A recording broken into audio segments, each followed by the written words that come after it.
Well, I'm now absolutely delighted to be joined by the APS's Executive Officer, Dr. Kate Kirby. Dr. Kirby, welcome. Thank you. I'm delighted to be here, Steve.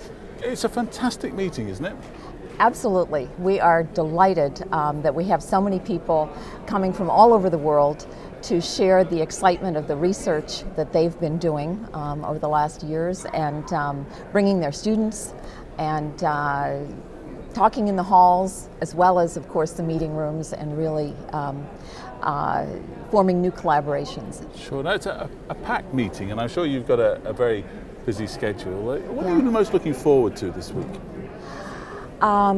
We have so many things going on throughout this week. The sessions are fabulous. A lot of the members get together and talk about activities and programs of the APS that they can participate in, and so, you know, just meeting our members and hearing what their priorities are is very important. So, talk to me about the APS as a whole. What's top of your agenda this year? Well, as you may know, we've gone through a strategic planning effort over the last year or two, and the strategic plan, which we put together, is largely aspirational. It outlines 4 goals, 3 outward-facing, to better serve our members, to better serve the physics community, and to better serve society, as well as one that focuses inward to increase our organizational excellence so that we can fulfill these goals and objectives. And so over the last year and continuing through the next several years, we're going to be working on what implementation actions should be taken to fulfill these goals and objectives. So number one, you know, better serving our members. What we really would like to do is make sure that we have a society that's both increasingly diverse and inclusive. And by that I mean not only trying to raise the number of women and underrepresented minorities in our ranks, both in the physics community as well as in our organization, but also to increase the number of industrial physicists in our organization, as well as to serve our international members better. And so these are some focus areas that we're really looking very carefully at. A couple of questions, if I might, to finish with. One is on diversity, which is such an interesting and important point. Do you feel that there are enough women in physics? Do you feel that physics is an exciting enough career choice for women? Oh, I think physics is a fabulous, fabulously exciting area, and I wish there were more women in it at this point, but I think that these are things we can work on. And important is to try to make sure that we've created an atmosphere that is welcoming to women and underrepresented minorities. And that includes better mentoring and advising. It also means communicating better the wonderful career options you have as a physicist. And again, I think the field is just so exciting that it speaks for itself, but it needs to get better, probably, you know, more widely communicated. Sure.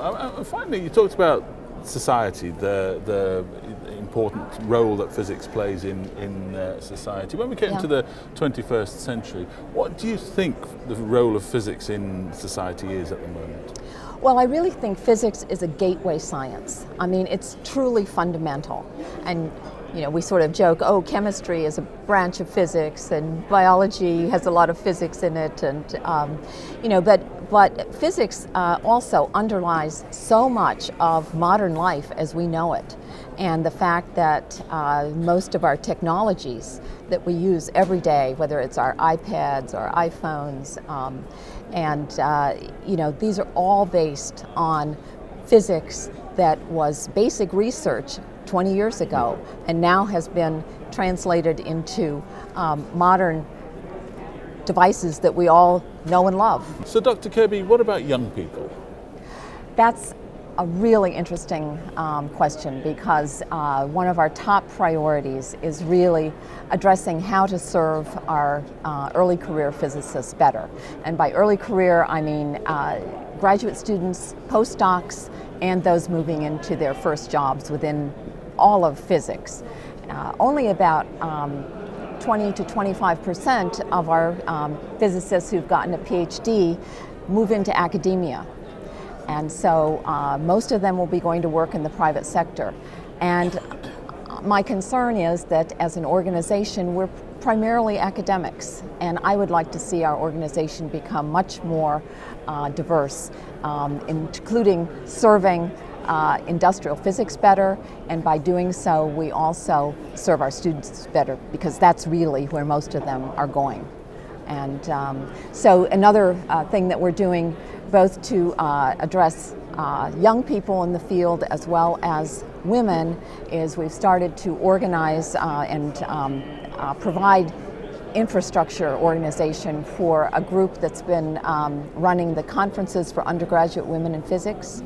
These are conferences that are held once a year and bring together over 1,000 women undergraduates to different venues all over the country. We have 6 sites where the meetings are going on all at the same time, and the enthusiasm and excitement of these young women who love physics and getting a chance to see a number of